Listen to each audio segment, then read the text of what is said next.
You're listening to Choose FI Radio. The blueprint for financial independence lives here.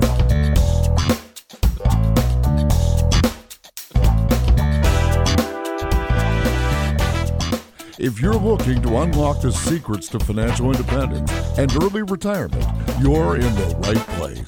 Stay tuned and join a community of like-minded people who are getting off the hamster wheel and taking control of their lives in the pursuit of financial independence. Choose FI, your home for financial independence online.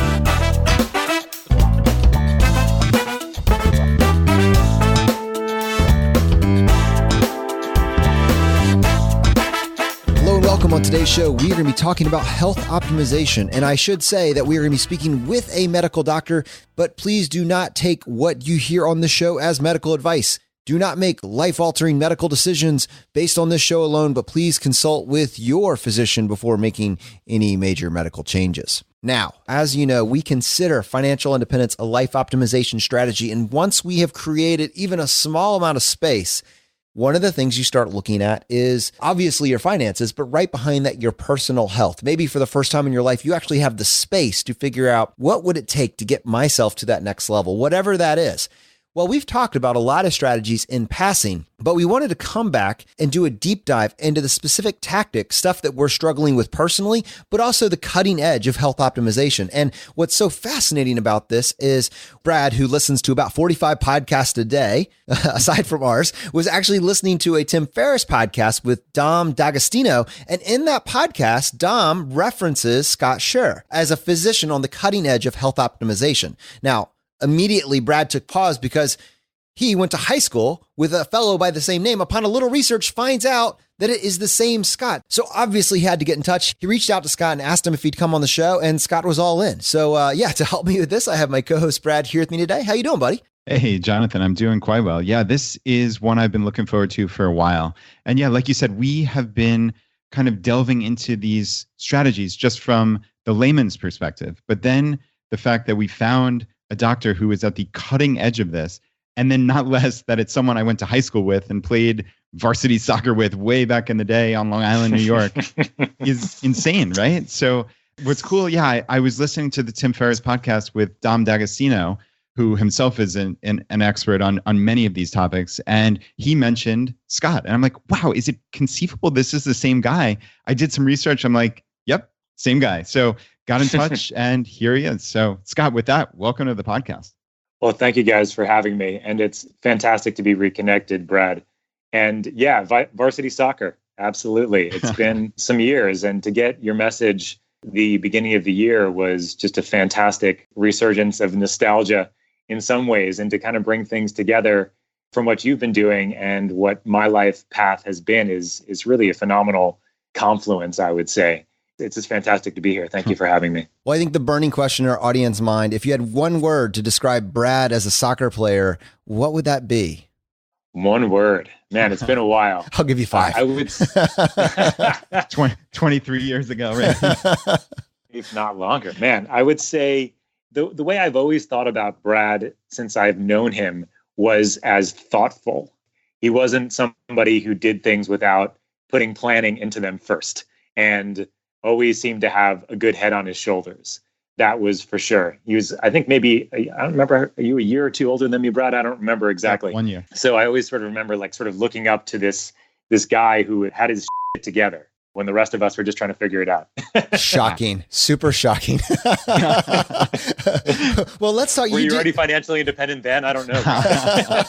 He had a plan.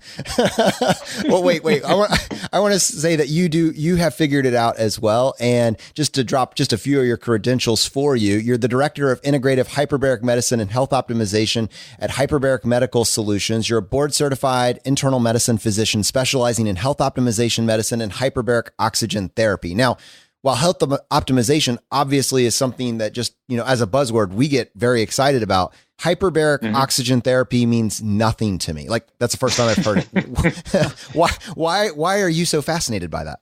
Well, it was actually the way I delved into the world of integrative medicine. For me, my story actually starts off with my upbringing in New York, where I knew Brad, where my dad's a chiropractor. So I grew up the father of somebody who was definitely outside the box when you're looking at what medicine could be. And so my evolution, it started off very out of the box, very much, allopathic or conventional medicine was actually, almost bad in some ways. Initially, when I grew up, you didn't need it, especially if you looked at things proactively instead of reactively. I really enjoyed that upbringing. I enjoyed playing soccer with Brad. I enjoyed a lot of the work that he was doing, but I also realized it was pretty limited in some ways as far as the breadth of care that he could provide. And so I went into conventional medical school back in the early 2000s, thinking that I could find a way to kind of bridge the gap between what was then called alternative medicine and conventional medicine. Now we have lots of other words. We have integrative medicine, functional medicine, wellness medicine, holistic medicine, all these other words. But back then it was either alternative or conventional. And so I actually found out about hyperbaric oxygen therapy in a very interesting place, actually in a trauma center in Baltimore where I was training, 30-hour shifts every 3 nights. It was pretty intense.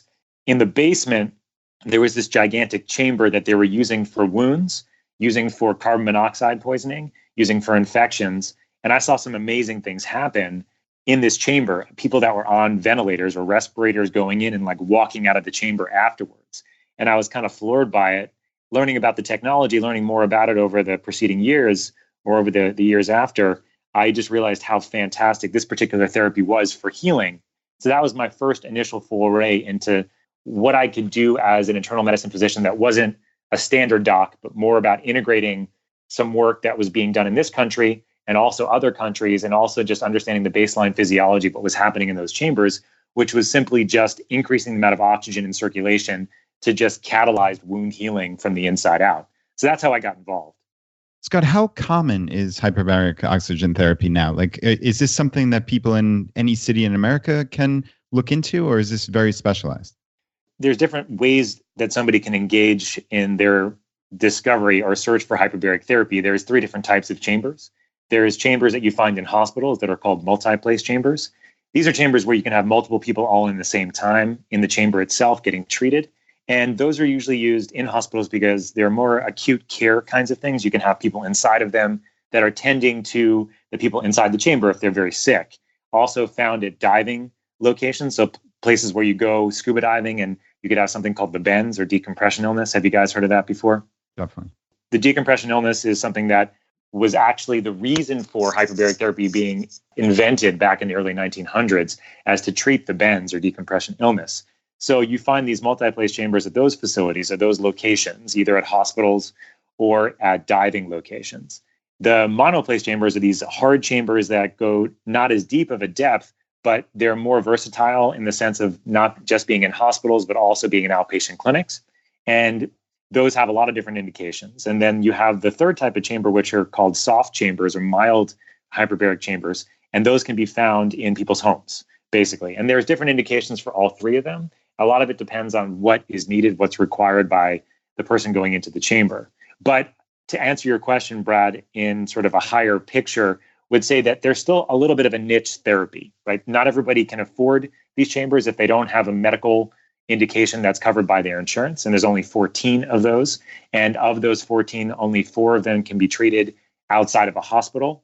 And those are very specific: diabetic foot ulcers, patients that have radiation therapy for cancer and get injured, patients that have chronic bone infections, patients that have plastic surgery or other surgeries where they have flaps or grafts that are not looking like they're going to survive the actual surgery. Those are all covered indications. But where I got a lot of interest and where I started delving into the integrative mindset for hyperbaric therapy was actually started with Dom D'Agostino, interestingly enough. That was my initial foray into the optimal performance space, because Dom published a paper back in, I think it was 2013, on ketosis, hyperbaric oxygen therapy, and cancer, and how the combination could be very, very helpful for this one particular model that he was using. And he was on a podcast with Dave Asprey from Bulletproof. I mean, I think maybe one of Dave's like first 40 podcasts.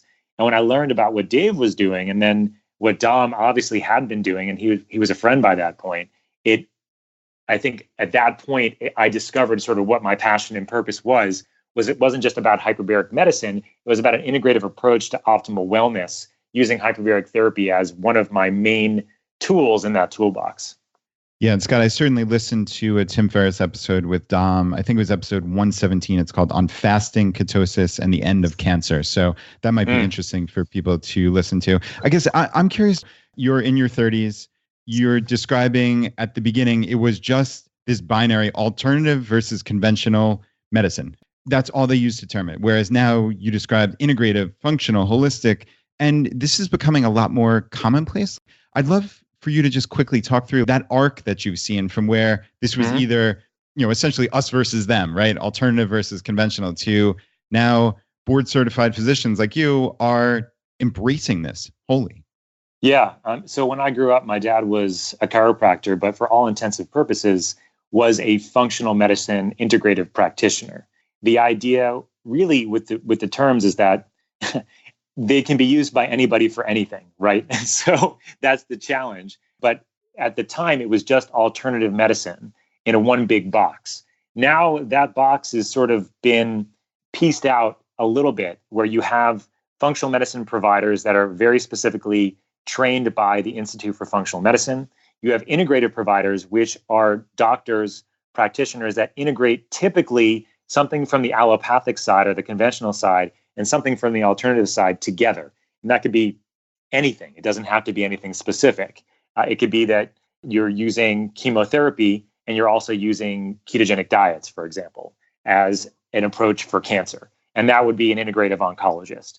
Or it can be something that's more heavily on the alternative side and less on the conventional side, but you're doing both. So the challenge, I think, for your listeners and others is, people are calling themselves everything, integrative docs, all those words that I used, but you don't really know what they're doing unless you look at their practice and see what they're actually treating or what their approach is. So there's been an evolution. I think it's a good one, because now you have a lot of these academic facilities around the country, UCSF, Hopkins, University of Maryland, Sloan Kettering even have integrative health departments or categories where inside of those facilities you have quote unquote integrative health. The spectrum inside of those is very, very different depending on where you go, but at least it's there. At least it's now in like the universal nomenclature, where now you have this word that at least gives a sense that there's more to it than just randomized placebo-controlled trials that are double-blinded. Because on the academic side, that's all that existed for a very, very long time and still does to a large degree. But at least there's a small inclination that there's a lot more that can be done with the other side of the spectrum, the N=1 category, where even now we're realizing that the future of a lot of research is going to be N=1 studies, actually, just in conglomeration using mathematical models and other statistical analysis. That's very exciting, because I think a lot of the work that you're seeing by Tim and by Dave, and even Dom to some degree on his own, Dom D'Agostino, even though he's doing a lot of research doing the clinical stuff, or doing the research, I should say, he doesn't do any clinical trials with humans, really. What you're seeing now is you're seeing a lot of that work now coming into the integrative side, which I think is fantastic. And I really do believe that that's a really great trajectory. But at the same time, there has to be people, and I hope to be one of those, that can sort of conduct this in a scientific way and make sure that people are staying safe along the process and have a good understanding of what they're doing. Because I see it on both ends, right? I see these crazy biohackers that are injecting things in themselves without any supervision. And I see on the other side, patients that refuse to leave the conventional model. And my hope is that I can kind of bring all that together. That's the practice that I try to run. Well, I appreciate you setting that up for us, just because I wanted to spend a few minutes talking on two fronts, both on kind of the conventional model, but also kind of just state of affairs here in our own country. I mean, I'm sure it's more around the world, but obviously we can speak a little bit more to what we're seeing here in the United States. So from the conventional model, I feel like we're really good at treating an acute problem for most situations, or, something has come to a head. Your blood pressure has spiked to a ridiculous level. Your blood sugar has gotten out of control and stayed there for a really long period of time. And we can give you something to control that. But we're really bad at preventative medicine, at stopping that. And it's really hard. You go to the doctor's office, they say, hey, you need to lose 10% body fat or 10% of your body weight over the next 6 months, or you can go on a pill, one pill a day, and that'll just take care of you. And then 6 months later, you come back and you've lost 1 pound. And they're like, well, let's give you a couple more months. Otherwise, we're going to have to start a pill. And then you start a pill, and then 6 months later, it's something else. And you're stacking on another, and we're controlling the symptom. But we know about that trickle down effect. And this is not economics. This is medicine. We know about that stack. The medicine never goes away, right? You just add something on top of it to treat the latest symptom. That's the one end. And then simultaneous to that, we see like this essentially obesity epidemic, while at the same time, we have more information that we ever had. So if you go back into the 70s or 80s, you have the DASH diet talking about cutting fats ruthlessly, but we're fatter than we have ever been. Right. So how do we bridge that gap and find the 80-20 of maybe avoiding this? Because preventative has to be the key, right? A doctor can't fix this with a single pill. Yeah, well, that was a fantastic overview of what's happening as the state of affairs, especially in this country. But as unfortunately, the U.S. has exported its health throughout the entire rest of the world, unfortunately, as you likely know. And a lot of it starts and stems from what you've described, which is that prevention and longitudinal care in this country is broken. And it's broken because we don't have a true wellness model, a preventative model. We still have a reactive model, even in our clinics that are in primary care. The challenge is that that's where the money is for the insurance companies. There really is no money in prevention care for insurance models because, as you guys probably know, people change insurances all the time. So why does an insurance company invest all this money in you in prevention care when they know that you're going to leave them in 5 years and go to a different insurance company? Maybe you change jobs, maybe you get a better plan or whatever. And so there's really no incentive to really build that up. And so even on the conventional side, you'll see primary care doctors, pediatricians, internal medicine doctors, family medicine doctors, they get paid so little compared to the specialists because the specialists have that acute care focus. They have that acute intervention focus. And that's where the insurance companies focus their money and their dollars because the rest of it doesn't matter to them. And so you really described an evolution for me, actually, because I started off in a model. I grew up in a model that was very prevention-based, very focused on the body has the ability to heal itself if given the right tools, if the other stuff is taken away, in the sense of all that, the garbage that we eat, all the garbage that we do is whittled away. You get this beautiful human being that we are in its natural state that can really manifest its own health and cultivate its own health. And so as I was going through medical school and getting tantalized, as everybody does, by dermatology and orthopedic surgery and all these other fields where you make a ton of money, it always came back down to me that if I had all the money in the world, really what kind of doctor would I want to be? And what that came down to for me was I wanted to be a doctor that helped people from the inside out, from the ground up, and that allowed others like me, like doctors like me, to give them that capacity. And I had no clue how that was going to work, honestly, until recently, when I realized that there were others out there that were looking to do something similar. And the first place that I looked was a place called functional medicine. And there is a big rise of functional medicine in this country, in the US, which is the idea of trying to get to the root of illness, not just giving pills for things, but more understanding why people are sick. And that really seemed like a fantastic model for me initially. But then I also realized, though, that they were still mostly focusing on disease care. And not that I don't care about diseases and conditions, but what I cared most about was actually the wellness, the health of our cells and how they were functioning at that level. And so the basic cell, like the nucleus, the cytoplasm, the mitochondria, looking at the gut, nobody was really doing this in a way that made a lot of sense to me until I just happened to meet this fantastically smart physician that was trained in the Philippines, but also lived in the US and had a tri-continental practice in Europe. This brilliant guy named Dr. Ted Achacoso, who's become a mentor of mine since then. And he developed something called health optimization medicine, which was exactly what I was looking for. It was this foundational health approach that allowed this cultivation of health as the focus. And yes, people have conditions. Yes, people have issues, but none of that really matters as much, at least initially, until you have a foundation. And then for me, it was realizing that hyperbaric oxygen therapy, which is what I was specializing in primarily at the time, was a fantastic tool to accelerate, synergize, and actually allow the body to heal. But if you didn't have that foundation that was cultivated, even those patients didn't do as well as they could do. because you didn't have the harnessed ability of that cell to work as well as it could to really manifest in health and manifest in actually improving some of these over conditions that people were having. So for me, it was the exact process that you were discussing. It was this broken system and how you can actually cultivate health in people in a parallel system that could actually potentially work in conjunction with the acute care system and even the primary care system that we have today, but just in a way that focused on health primarily.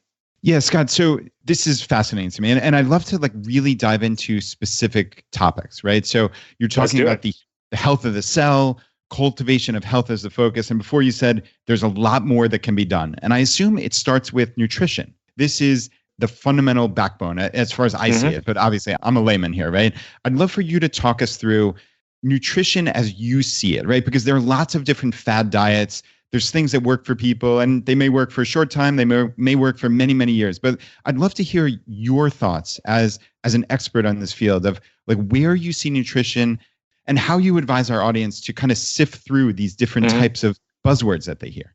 Yes, it's a difficult scenario now. I mean, it's fantastic in some ways because there's so many options out there and you can find your quote unquote tribe no matter what you believe. And that's obviously on the financial side, you guys know, that's a double-edged sword. Before I get started, just a disclaimer, none of this is actually medical advice for you, the listener. Please go check out some of the stuff that I've done, talk to physicians in your area, other practitioners. And so what I'm going to do now is just give you an overview of what I see and what's been happening in the fields, but please do not take this as personal medical advice. Awesome. Yes, to our audience, we are talking to a doc, but none of this should be construed as medical advice. Talk to your physician before making any life-altering medical decisions. All right. With that, Scott.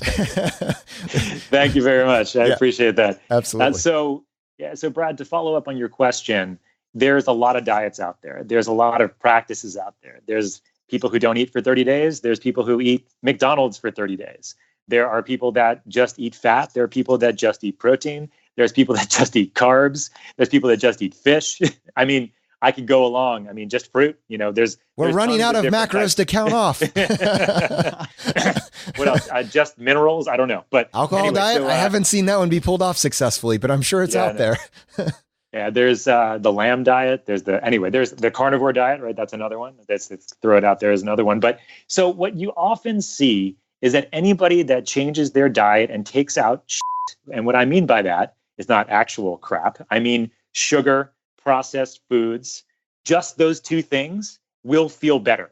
So it doesn't matter if you're on the carnivore diet, the ketogenic diet, or the vegan diet. As soon as you take out some of that stuff, you are going to feel better. And that's fantastic. So I'm always a fan of people taking out those things. In fact, if somebody comes up to me and asks me, Scott, what's your advice if I have this philosophy or I have that philosophy? Because I don't pretend that everybody's going to have the same philosophy here. People don't want to kill animals. Some people don't want to kill plants. I don't know why. They just want to eat meat, right? So I'm not going to get into the argument a lot of the times, at least initially with people.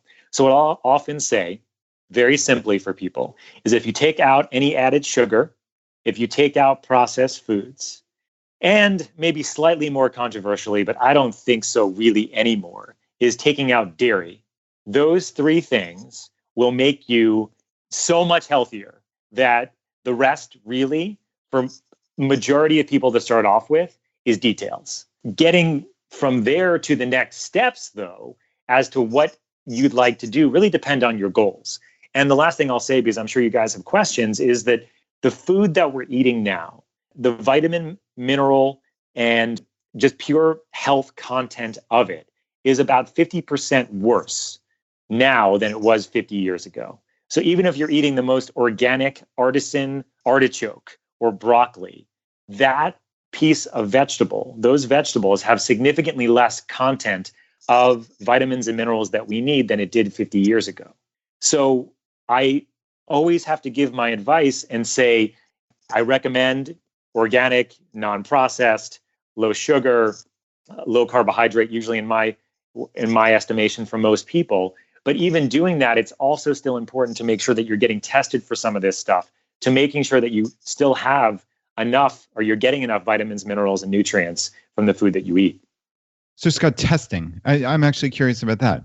Just real quick, like if someone did want to test to make sure they are getting these vitamins, do they just go into their local doctor and say, "Hey, give me a test for vitamins"? Like what? How do you actually do this? Because like I followed along a lot of people you talked about, Dom and Dave Asprey and Tim Ferriss, and like I would love to do this stuff. I just don't know how. Right. Yeah. So unfortunately, going to your conventional doctor will not be the solution here. And because most conventional doctors aren't looking for your health state, they're looking for your disease state, right? So they're trying to cut you off at the pass on some condition that has a very specific pathology or pathophysiology or manifestation in real life that will cause you symptoms. But it's not really looking at your foundational health. And that's why I got really involved in this program called Health Optimization Medicine, which, again, as I mentioned, is a foundational approach looking at this cellular health and looking at vitamins and minerals, nutrients, antioxidants, toxin levels at the cellular level. There's a couple different tests that look at this, but they're not in the wheelhouse of a conventional doctor. Some functional medicine doctors will do it, and others in the naturopathic fields and others will do it too. But the key really here to know, Brad, and for your audience is that, you don't have to do this right away. The first thing that you really need to think about is, how do I clean up my diet so that it's healthier overall in the long term? And maybe in the future, you can look at getting testing. What I look at specifically is testing called metabolomic testing. It's a big word, but basically metabolites are the things that are happening at the cell in real time. So what's actually happening? How are you making energy? How are you processing your food, your fats, your proteins, your carbohydrates? What do your amino acid levels look like? Are there toxins floating around? Do you have signs that your gut isn't working well, or that you have yeast, or that you have bacterial overgrowth? We can actually test all of that at the cellular level using something called metabolomics. So that's a specialized type of testing that not a lot of doctors know how to use yet in clinical practice that focuses on health. So that's important, I feel. But even before that is what we're talking about now is like, what does it start with? It actually starts with nutrition. It starts with taking out foods that you're sensitive to and actually testing for that if you can, and then trying to cultivate a diet that's going to be healthy over the long term. And it's many-fold. You're also looking at your background, your ancestry, right? So if you are Northern European or you're African American or you're Pacific Islander, you're going to have a different nutritional, ancient, genetic, and manifesting on your biology differently than somebody that's Northern European. And all this really should be looked into. And a lot of it also depends on how much light exposure you're getting and how much other additional health focus you have really. But for me, and when I'm talking to people, let's start with your diet. It can be relatively simple. And coming back to it again, it's trying to take out processed sugar or added sugar and processed foods and dairy to start off with for most people. Let's take that and figure out, is that something that maybe not the average person, but Brad Barrett can do? So Brad Barrett has the time to clean up his nutrition. He has the focus for the 2 years. He does everything the right way. He's got rid of all the things that you talked about. He's focused on the 80-20 and he feels better, but he says, I want to know how I'm actually doing. So does he Google metabolomics facility? And then once you have that, like a lot of the stuff that you mentioned, there's a lot of data there, but is that information, is that something that he can actually do something with once he has all that? That's a fantastic question, because there's a lot of emphasis these days on genetic testing. And so looking at your genome and giving you risks of certain diseases that may or may not happen 20 or 30 years down the line. But that's not really helpful right now for most people. And you don't really know what that manifests actually real time at the cellular level. And so it's really important that the focus after somebody's cleaned up their diet and their overall health is actually doing the testing if they can. And so there are a couple different labs around the country that do it.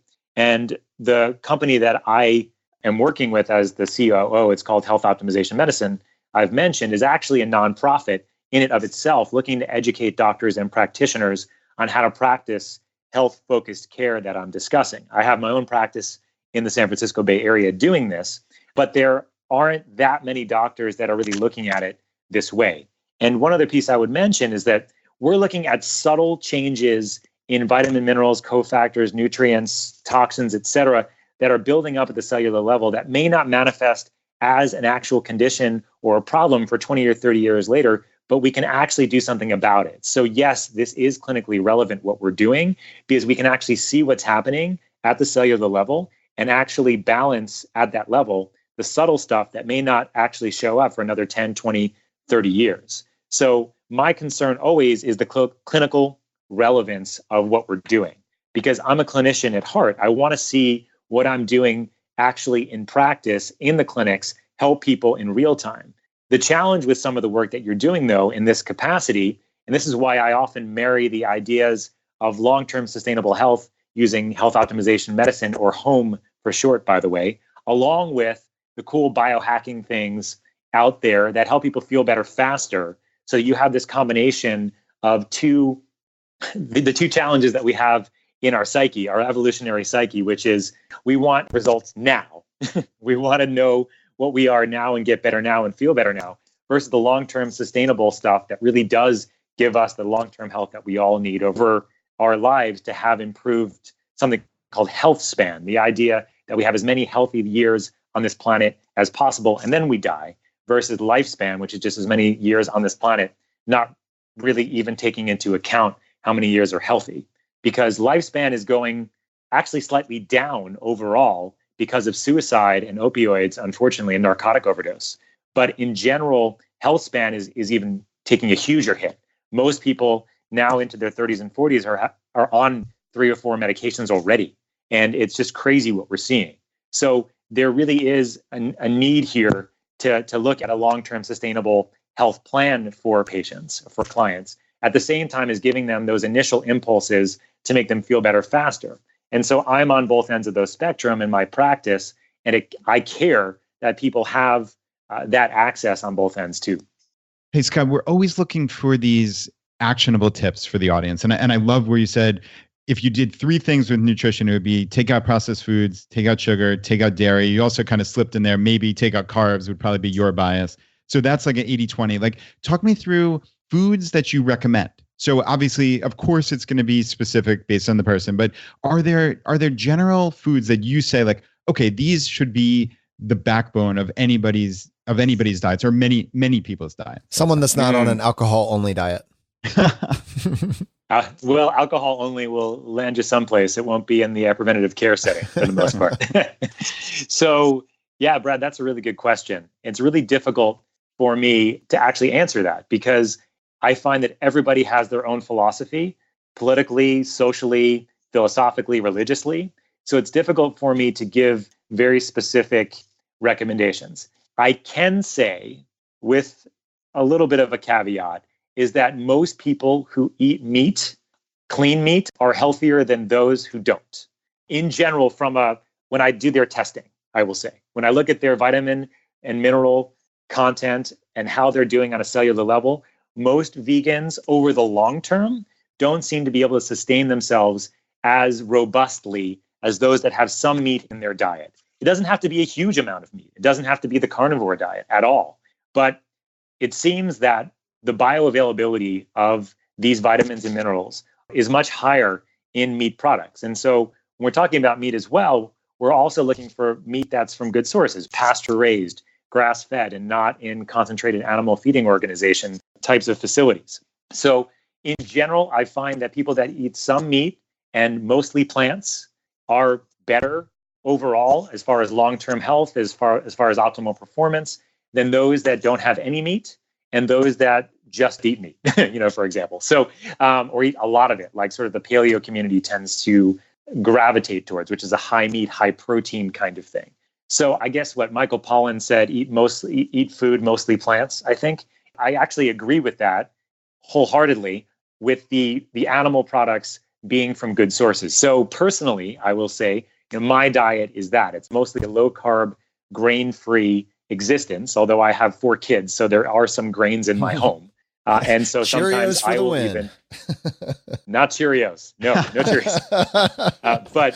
But other grains maybe, right? So occasionally I will have grains. But for me, my personal philosophy is one where it's mostly plants, lots of plants, along with good meat sources and some carbs, some grains sometimes, and then trying to avoid processed foods and added sugar. Now, I am human, right? I will have dark chocolate. I will have even 72% dark chocolate sometimes, God forbid, right? So how much sugar it's got. Living on the edge, Scott. Living on the edge, man. But I've experimented with the ketogenic diet. I know, Brad, you have as well. And I think the ketogenic diet is great for some people. It's not great for everybody. I don't think it's a long-term sustainable plan for most people, actually. There's a guy named Rob Wolf, who you may know. Rob talks about something recently that he's talked about that I think align very closely with, is something called metabolic flexibility. The idea is that, over the long term of the human race, we never really had one diet. It was a diet that was available to us at the time in our evolution, when we either in the ice age or we were in the tropics or whatever. So evolutionarily, we are metabolically flexible because we had to be. And so it's important for us to cultivate that. So in this context, talking about the ketogenic diet, that's a starvation imposed or starvation modulating diet. The idea is that we're putting our body into a state where we think that we're starving and we're using fat to burn. And that's great. That's what we needed when we didn't have food available to us back in the day and we had to fight a war or we had to find that animal 3 days after not eating. Our body was able to take fat from our system and use that as fuel. And fat is a very clean burning fuel. It gives you a lot more energy per molecule of fat to burn and to make energy. So it's actually fantastic. If anybody's been ketogenic, they know that their mind is clearer. They have better overall sort of physical energy and mental energy. And that's great. But you also have to be able to burn carbs sometimes too, I think. And maybe as we get older, you need to burn less carbs. And that might be an interesting conversation, and have more sort of low carb, sort of Atkins-esque, maybe intermittent fasting being a good solution there. And we can talk about that if you want, because that's a big one for me and my clients. Because I feel like as we get older, our ability to process sugar actually does get worse. And this is scientifically proven as well. So that is part of this. But metabolic flexibility, I think, is really important. The idea is that you are ketogenic at some points. You are eating carbs at other points. And trying to actually pair that seasonally makes a lot of sense too, in the sense that, like, when you're in wintertime and you don't have access to fruits, you don't have access to things that would be sort of a higher carb, you're having more soups and bone broths and meats. That's sort of evolutionarily what a lot of us did in the northern European climates or northern latitudes. And then when it's summertime, you're having more fruit, you're getting more sunlight exposure. And sunlight's a huge piece of this as well, that you're sort of evolving your diet as to a seasonal framework as to what your ancestors would have been. So I think that was like a verbal diarrhea of a lot of things. So what do you guys want to talk about? Awesome. I actually would be very interested in having you slow down a little bit and talking about good fats and bad fats, mostly in the context of this, almost in the context of this historical look where our government has told us for 30 years that we should be avoiding fats at all costs, essentially through the DASH diet, the dietary approach to stopping hypertension, right? And with that, I basically feel like if I look at any fat, I get fat. I mean, that's the bias that most of us carried with us into the 90s, early 2000s, probably still to some degree today. I feel like there's a shift going on right now, but still, when I go to the grocery store, I go to Wegmans, whatever, I'm looking at the dairy products, which are telling me I should probably taper down on, but I'm looking at yogurt. It's being marketed to me as low fat or no fat. If I look at, any sort of other products, cookies on the shelf, it's saying, hey, low fat, like all these different things, they're like, telling me this is the one you should get because it's low fat. Unfortunately, that still exists. And it's all a product of marketing and a product of special interests back in the 1970s. And there's a lot of great work that's been done on this topic by several fantastic authors. One book that I would recommend if anybody's interested, it's called The Big Fat Surprise by Nina Techholz. And she's a researcher that did a really great job, I think, telling the story about how it came to be that we thought fat was bad for us. And I say this to clients all the time. I wish there was a different word for fat than just fat, because people think, well, I eat fat, I get fat. And it's difficult to change that common feeling because of the words being the same. We have a fat belly or we eat fat. But what's actually been interesting over the last 10 or 15 years is that we know if people just eat fat and no carbs, they get skinny, they lose weight, they become ketogenic. So we know that fat is not the entire answer. In fact, it's not the answer at all. Let's say it's not the entire answer, because if you have what we call a heart attack sandwich, which is a lot of fat, a lot of sugar, and a lot of carbohydrates, that's how we get atherosclerotic disease. That's how we get heart disease, brain disease, vascular disease, is the combination of those three things together. So that's another thing that I'll tell clients all the time. If you want to be vegan, fantastic, but you can't have a lot of fat, because you can't have a lot of carbohydrates and a lot of fat at the same time. It's just not going to work out well. And if you want to be ketogenic, same deal. You can't have a lot of, well, obviously, if you want to be ketogenic, you can't have a lot of carbohydrates. But if you cheat all the time and have high carbohydrate foods on a ketogenic diet, that's also potentially going to cause a heart attack sandwich. So my thoughts here are pretty much that you have to really understand what all these macronutrients are supposed to do at the cellular level. And each of them are supposed to make energy, right? So fat, protein, and carbohydrates all can make energy, ATP, at the cellular level. They're all doing it for various different reasons, depending on what your body is doing or how your body is acting. And a lot of this is very person specific, but each of them can give you fuel. And it's important to know that all three are available to you. But if you have all three in high combinations, the body is not going to like that, unfortunately. It's going to think that you have too much energy available, and then it's going to start causing rust, or basically breakdown. And that's what we call inflammation. And then inflammation is what causes heart disease, vascular disease, etc. So when I'm talking to a client and I'm talking about fat specifically, I'm very much aligning with them in their process of understanding where this came from. Fat is not bad. Fat is only bad if it's combined with a high sugar diet in general. And I didn't hear you put any caveats on like types of fat. I mean, is there almost a more nuanced answer, and there are different types of fat, or are you just, I realize there's always nuance, but when you say that, when you make that statement, are you quite literally just trying to separate the angst from the word fat, or do we need to have that kind of, hey, avocado oil versus, hey, fried chicken? Good call. So I start with the category of fat, like we're discussing. And then, yes, there's good fats and there are bad fats for sure. And the bad fats really fall into the category of, number one, trans fats. So they're hydrogenated fats. So anything that's hydrogenated is trans fats, and those are basically going to cause heart disease. And we know that very much, and the research has shown that not only in the alternative world, but also in the conventional community. So some other types of bad fats are the vegetable oils. The vegetable oils, especially when they're heated, they become oxidized and they cause high inflammatory loads on the system. So in general, I don't allow my kids to have anything that's cooked in vegetable oil in general.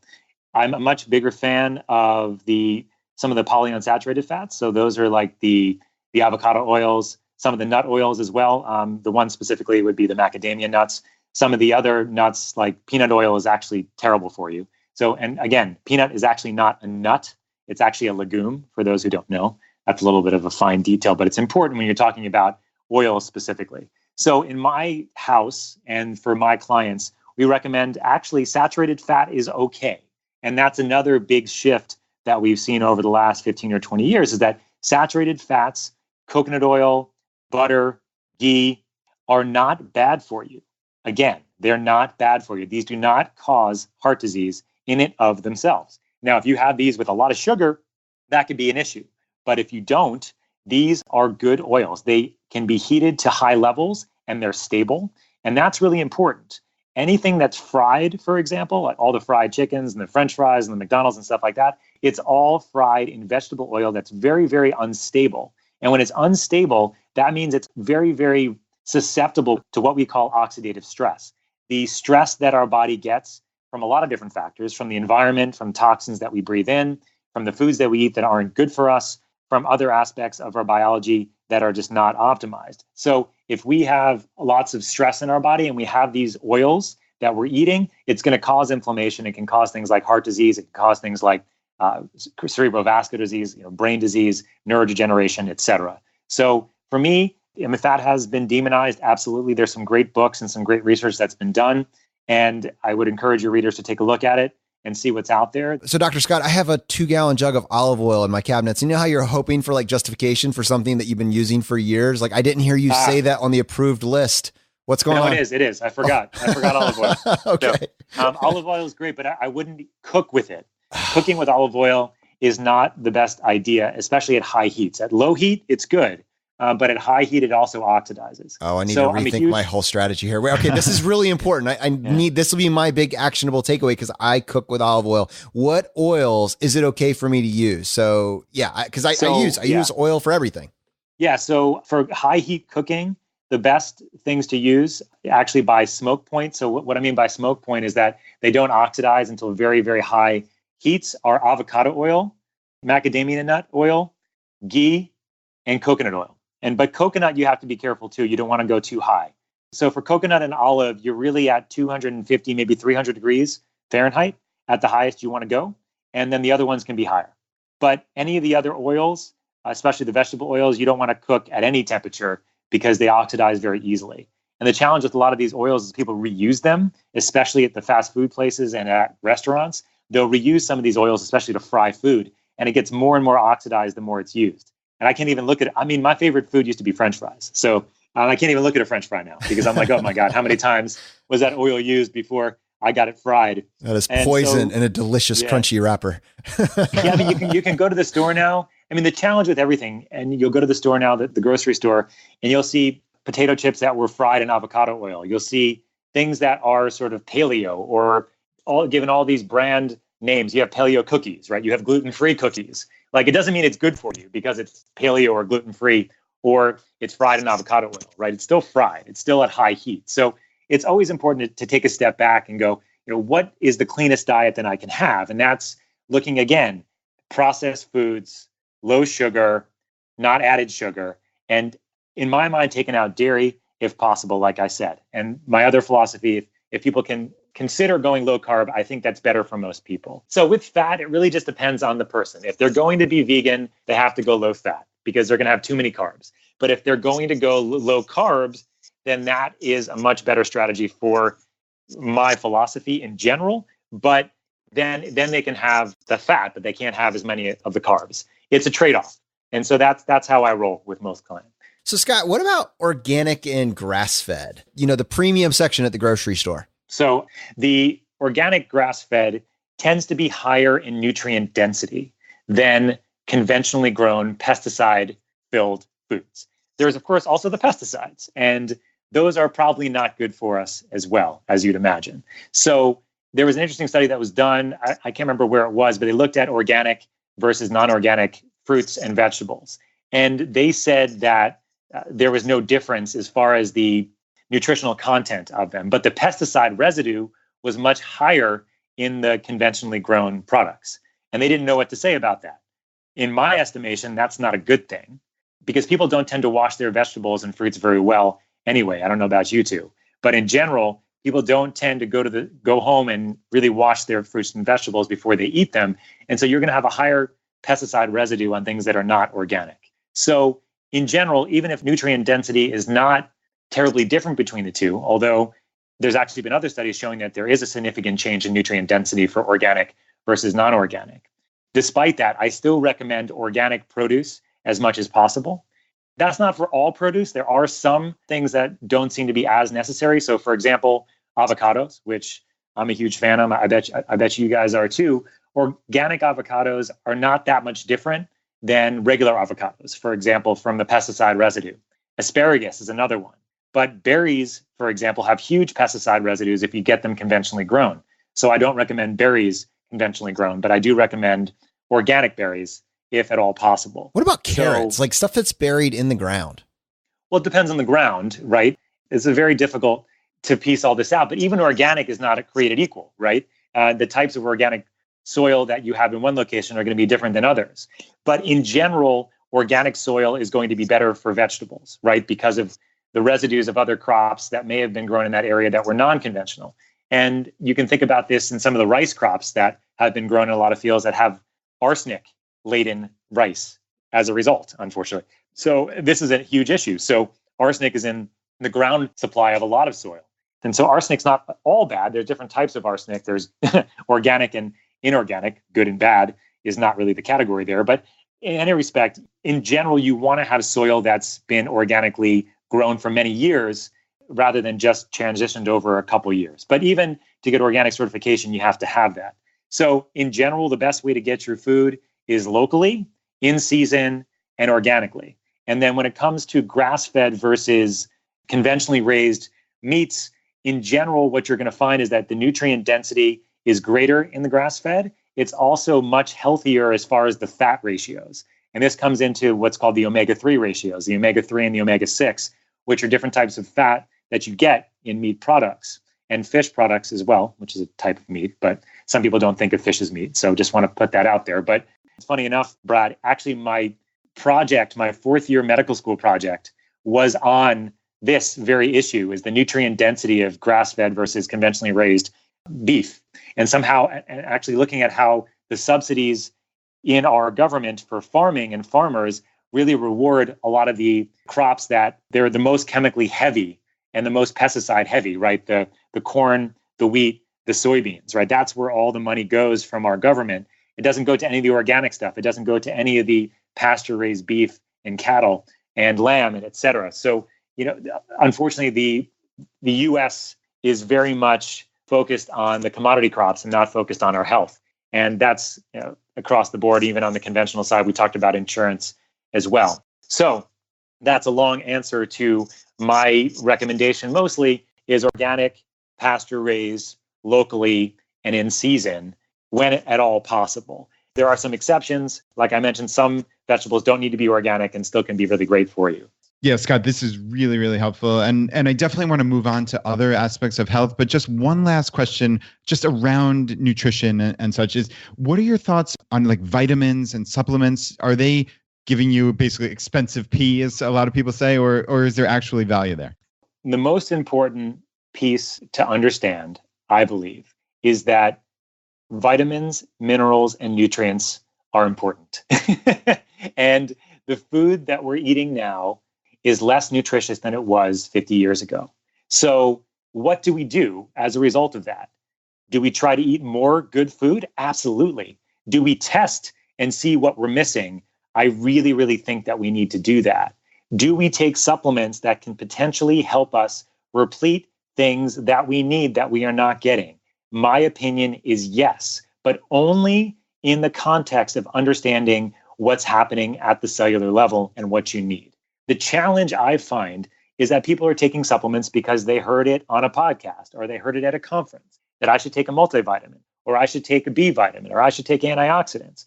But if you're not taking these things and knowing that you're taking it for a reason and quantifying, in my estimation, what you need and why, and then testing over time, it could be dangerous. And we actually have seen that. If you over antioxidize, if you give yourself too many antioxidants, they become stressful. Actually, they do the opposite of what you think they're going to do. And they also can make your own body's supply go down in response to infections and stress. So you, in my estimation, have to think about what is the holistic strategy here, or how vitamins are going to help me, but only in the context of understanding what I need. Because people are taking supplements and they're taking tons of them. So what I need, so tying back to Brad Barrett on a mission to find a metabolomics facility somewhere around the country here.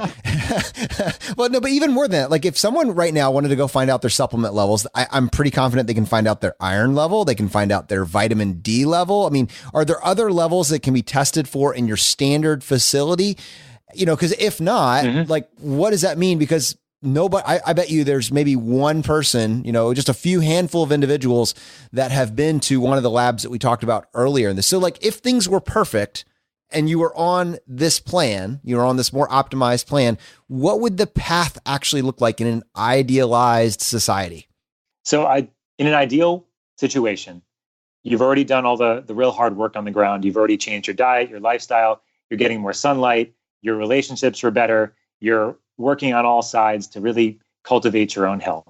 Then the next step, or inside of that, or while you're doing it, you really want to get an assessment of how your cellular health is doing. And that's what health optimization medicine is all about. The idea on the nonprofit side of the company is to create an educational platform where doctors and practitioners can learn how to do this in their own practices and work with their clients, testing metabolomics, testing their blood analysis and urine and stool to look and see what is needed, what's required, and what is not required, and then personalizing the supplement protocols to that physiology, to that person. And so right now, if you go to a doc in New York, if you go to a doc in California, if you go to a doc anywhere and they're a functional medicine doctor, they likely will be able to do some of this work with you. But they'll also be likely looking for very specific markers that relate to your diseases or your conditions. And that's okay. Because if you go to a conventional doc right now, the most that you'll get done, like you said, is maybe your B12 level, maybe your folate level, maybe your iron level. They're looking for disease-related markers. So you really have to think outside the box. And my practice in the Bay is health optimization medicine in San Francisco. And that's what I'm doing, is that I'm creating these protocols and these plans for clients that create this foundation while they're also looking at some of these other holistic ideas of how it's important to look at things not just in a silo with quantified data, but I think that's really the anchor of it, but also looking at the health of your relationships and the sunlight exposure and your evolutionary biology and your exposure in your workplace and your home to toxins and all those other aspects that can be very, very important, are very important to your overall health. Some people come to see me and they don't want to do anything different. They just want to get their blood, urine, and stool checked and then take some supplements and be on their way. Others, like Brad, are like really into their health and they want to do everything they can to really have this really fantastic foundation and also this model that can be sustainable over long term. And at the same time, have fun in the process and do all these crazy biohacking stuff and learn about keto and whatever. So for me, it depends on where people are and where they want to go. But if I had to kind of bring it down to what everybody can do, is start off with looking at this foundation that Brad would be doing, or that I would be asking patients to do if they didn't have a lab that they could go to or a practitioner that they can go to, because not everybody's going to have one to start off with. Awesome. All right, Dr. Scott, would you be willing to take a couple wild card questions? Of course. They've all been wild card questions, but these are really out there. All right, we're living in the future, right? We're on the path to Mars and humans have never lived longer. Like, what do you think? What is that upper cap? Let's say we nailed this, right? We got it all dialed in. We had the system perfect. What is that upper range of human life? Not, we're not talking about organs being replaced and that sort of thing. Just like you do things perfect. You live a clean life. You eat the best diet you can. Genetics are in your favor. How long can you live? Lots of different ways to answer that question. My focus these days is not on lifespan. My focus these days is on health span. The idea is that we have as many amazing years as possible before we die. And we accomplish what we'd like to accomplish in this world before we go. And to each person, that is going to be different. It could be at 55 years old. It could be at 155 years old. And what is that end number? I don't so much honestly care. Love that. No, that was the perfect reframe. Because I don't care about the number as much as I care about cultivating, I hope, a different philosophy that gives people as many fantastic years of fun, of joy, of connection, of love, of interaction, of connection. I think I said connection already. It's that important. It is, though. I mean, and connection not only on the external, but connection on the internal of who we are as people.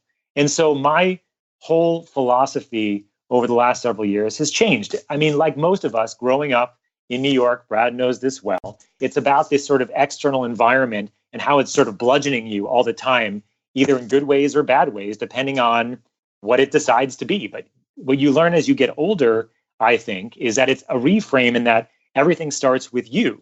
And then if you start the conversation or begin a conversation and then realize it starts with you, then none of that other external stuff matters. And then that's the idea. Once you start feeling better, once you start feeling healthier, then everything else starts to manifest from that. You start having better relationships. You start internally feeling better and knowing that it comes from you. And then you have the ability to cultivate your own health. And that is a powerful thing. And then lifespan, okay, maybe you live longer, maybe you don't. In general, you probably will. Health span, that absolutely will get better. And that's what I care about. All right, so rapid fire questions for you. We talked about hyperbaric. What about cryogenic? Any thoughts there? So are you freezing your brain for a study over the long term to come back as an AI machine? Well, I have sat for a presentation on that and been dutifully impressed. Didn't quite buy the policy, but I'm interested. No, actually, I was talking about what about getting the blankets, the cold blankets? So cryotherapy treatment is a category of cold treatment, right? Cold can be either water exposure, it can be air exposure, it can be blanket exposure.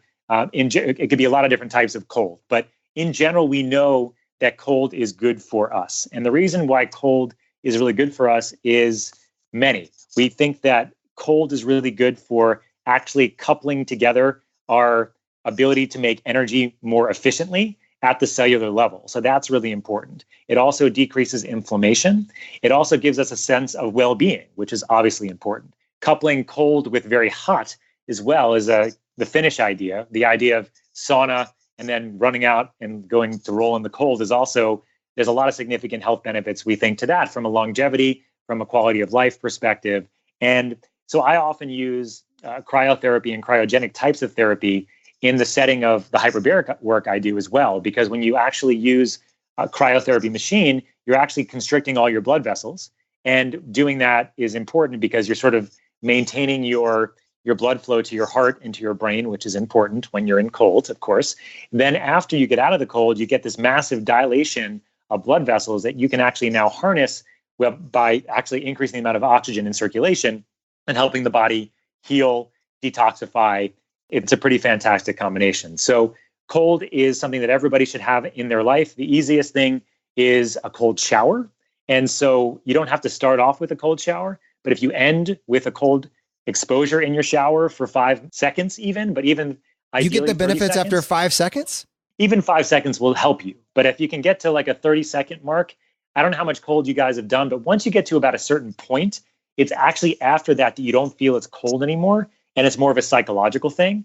And that's the psychological part that Wim Hof has done a lot of great work with, and a lot of others that are in the meditation space, because you actually have to get over the fear of being in cold. And once you get over the fear of being cold, you get to this sort of Zen-like state after 30 seconds or so for most people, where you're no longer cold. And another reason for that physiologically is that you've hyperventilated because you are in the cold, and you've actually dilated blood vessels in your skin. And so you're not as cold either in that capacity. So I find cold great from a physiologic perspective. It's great for your health overall. It's also a great psychological tool to kind of break some of these patterns of, I can't do fill in the blank. By the way, in my house, can't is a 4-letter word. There is no such thing as can't. But especially the stories that are created because of that, one of them for tons of people is cold. The other is that I can't eat because people don't think they can fast and still live. But that's another story. If only we had a long podcast.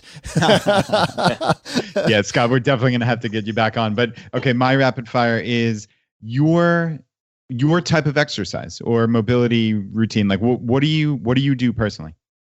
So for me, I think it's a combination of high intensity interval training along with flexibility, and doing them in some sort of combination most weeks of the year, unless I'm on vacation, unless my kids wake me up too early, those kinds of things. But for the most part, it's flexibility and it's strength training.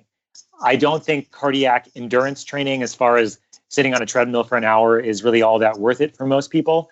I don't think evolutionarily we ever did that. It was more about the high intensity for short periods of time and less work on the sort of cardio side in general. But flexibility is really important, especially as we get older. Keeping flexibility in your life, whether it's yoga, Pilates, Tai Chi, Qigong, some other movement practice that really works on flexibility is really important. All right, Scott. So you mentioned actually Wim Hof and meditation in there. I'm curious, your advice for a meditation practice. Like I know some people, like Mark Divine on his podcast talks about box breathing, and Wim Hof has his type of breathing. Like, do you subscribe to any in particular, or what do you recommend generally? So as far as breathing goes, there's a lot of different practices, like you said, and I think they're all very good depending on the person and how much you resonate with that philosophy. I think Wim Hof's breathing practices are fantastic. They're based on a lot of Eastern breathing techniques. It's nothing really technically new. What he's really done is combined it with cold, which is a relatively new combination, although, as we know, combinations like this have been in existence for many, many years. I think breathing is important in general, of course. My sense of it is that if anybody really wants to start, just start with noticing your breath and how you breathe in general. And there's a couple different technologies that I use actually that help with this. There's one company that I've been testing recently. They're called Leaf Therapeutics, LIEF. And they have what's called a heart rate variability monitor that you stick on your chest and actually helps you understand what your heart is doing on a beat to beat basis and helps you understand how your breath manifests in your heart stress levels. So I think that's really important. So I'm working on more of a tech side now on the breathing and trying to see how best to kind of integrate that into my life. Because I feel like, I love to meditate, and I'll talk about that now, but most people can't meditate for 2 hours a day. It's just not possible. So, the best meditators out there, they'll do that. But for me, it's sort of the most return on investment on the shortest periods of time you can. And I kind of ascribe to the Tibetan philosophy of micro-meditation. The idea is that you take time at least every hour to just notice things around you and be more observing of the present moment. And then inside of that, or inside of my day, I try to have between 15-minute blocks at least 3 times where I practice something that people call mindfulness. The idea of your mind is sort of present and in full. I like to think of it more as an emptiness or as an awareness instead of a mindfulness, and just practicing that along with some music. Usually at one of the apps, I use the Brain FM app, which I really like a lot. There's others out there that are great. There's some that are free. One's called the Insight Timer. If you have any interest there, that's a really good one as well. But I use that as a way to keep me sort of refocused, as all of us do have a tendency to devolve into our own sort of world, our delta, I'll call it our brainwave delta, where we start sort of kind of dreaming, but kind of not be awake, and it's sort of the theta state too. But anyway, so I use those to help me. But my idea in general is to take time each hour as a micro meditation of awareness, and then between 15 minutes, 3 times a day, when I wake up in the morning, sometime in the middle of the day, and at night, to have more of an awareness time to really focus on my present moment. All right, Scott. Now, on most shows, that would be the end of the episode. But on this show, we would love to give you the chance to tackle the hot seat. Are you ready for this? Let's do it. In a world drowning in debt and rampant consumption, trapped by the chains of lifestyle inflation, these questions highlight the secrets of those who have broken free. Welcome to the Choose FI Hot Seat.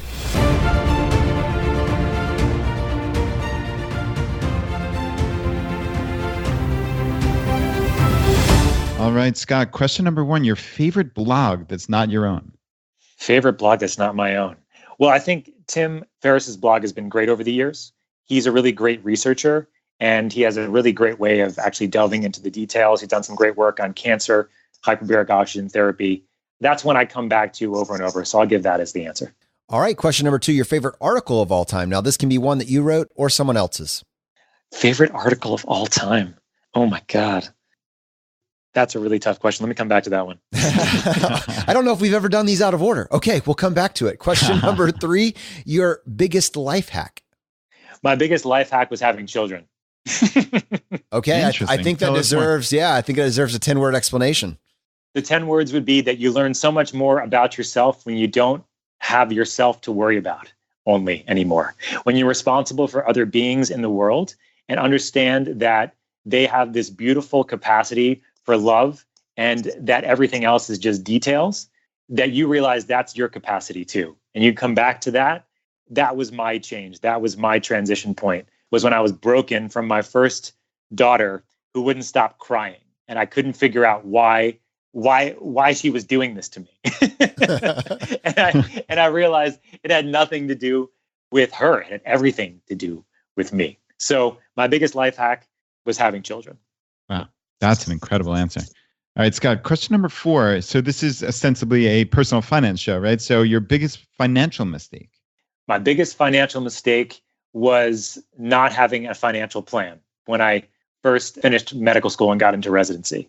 I had no concept that, even though everybody tells you, oh, you're going to start making more money, you should start saving money. I did not take that advice. And I started making more money. So I had bigger things to spend money on, more houses, more dogs, kids, those kinds of things, without kind of taking the advice of others in the process. So now that I'm further down the line and I've now have my own practices, I'm much better about a lot of that. But like a lot of people do when they first finished medical school, they got blinded by the fact that they no longer were poor. So Yeah. Yeah, it's a stark difference, that graduation point, especially for doctors. Question number 5, the advice you would give your younger self. Oh, man, that's a really good question, too. The advice that I would give my younger self is to stop thinking that everything had to do with other people and it didn't have to do with you. Because I think a lot of times, I don't know about you, Brad, growing up in New York, people are sarcastic all the time. People are pessimistic all the time. And I used to call myself a realist, like somebody who just thought that, this is the real world. This is how things happen. But when you're more of a realist, you're really more of a pessimist. And that's really what it comes down to. And I fortunately married somebody that was like the consummate optimist. And that was fantastic for me to realize that, you can be optimistic about things too. And she would always say to me, Scott, being a realist just means that you're a pessimist. And so if I had to give myself advice, I would say, Scott, you're not a realist, you're a pessimist. Think about how you could reframe that to be more optimistic and realize that this external world is just hitting you with all this stuff, but you have a lot more control of your own biology. You have a lot of control of your own psychology than you realize. Yeah, that's amazing. That's a lot more eloquent version of how I would have described it. But I have had those exact same thoughts. I used to be maybe type A personality, I used to describe myself as, or maybe realist would be another perfect word. But at its core, it was pessimistic. And it was these forces are acting upon me, as opposed to how I look at the world determines what happens, right? Because it's your story, right? Right. And it's amazing. And I've changed really 180 degrees and it's just made for a much better life. So yeah, that's a marvelous answer. And hey, Scott, we've got one last No. Oh, you don't get away that quick. Question number 2, your favorite article of all time. Oh. We circled back. You scared me there, John. So thanks for circling back. I had to think about this for a minute because my life has changed so significantly over the last 5 or 10 years, definitely in the last 10 years, but even more so in the last 5. And as I've transitioned, and this kind of goes to the thoughts that we just had about, we all have our stories that we stick to and don't realize that we have the ability to change them. And so I've read a lot more about consciousness, about meditation, about ancient and Eastern practices, et cetera, over the last several years. And one article sticks out to me that I had forgotten about until you asked the question. And it's 15 tips how to become a master alchemist and transmute energies. So it's a little out there, but it's fantastic. It's from a site called the Wake Up Experience. I would encourage those that are open to new ideas. I mean, the 15 tips are not that crazy. Actually, some of the explanations might sound like it, but like number 1 is be grateful. And number 2 is disidentify with your ego. Number 3 is forgive yourself and others. These are really important concepts for all of us. So I think that's been one of the more transformative articles that I've read in the last couple of years. Awesome. We'll link to it in the show notes for sure. All right, Brad, you can ask your bonus question now. Thanks, buddy. Well, it was certainly worth the wait for the answer to question number 2. So thanks, Scott. And all right, the bonus question is the purchase that you've made in the last, let's say 12 months or so, that's added the most value to your life. Oh, this is an easy one. I had a surprise 4th child on the way. And initially I was very shocked. And kind of shocked is the best way I can say it. And so when that happened, I have a pretty small house. I live in the Bay Area. And I realized that I have a 3-bedroom, 1-bathroom home. And I'm going to have 4 children in it with my wife and I. And I was going to be very, very much crowded. And so I decided that I needed my own room. So I bought myself an infrared sauna. And it's my favorite purchase that I've ever made. One of the most expensive as well. But I go in my infrared sauna 3-4 times a week. I go in there for 30 minutes to 45 minutes. And it's the most fantastic way to meditate, to even watch movies sometimes if I want to go that route, and just sort of be by myself. So it's my room. Nobody else is allowed in there. I feel like I'm talking to the same person over here. Oh my God, Scott, I am such a fan of saunas. And so, okay, can you send us the sauna that you purchased so we can put it in the show notes? Or it's a sunlight and sauna, I believe. Awesome, nice. Man. Okay. Dr. Scott, thank you so much for coming on the show. You've been so generous with your time and this information, and it's not information that we could have gotten on our own. So we're very grateful.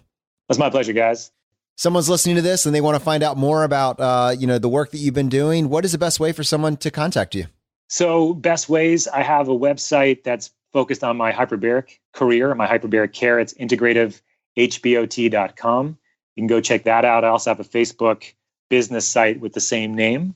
For health optimization medicine, there's homesf.co, HOME-SF.co.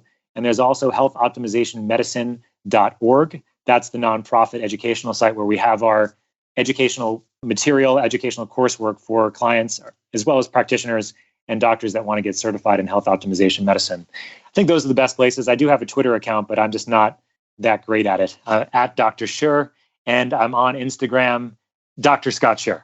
That's what it is. Awesome. Dr. Scott Scherr, thanks so much for coming on the show today. It has been my pleasure, guys. Thank you.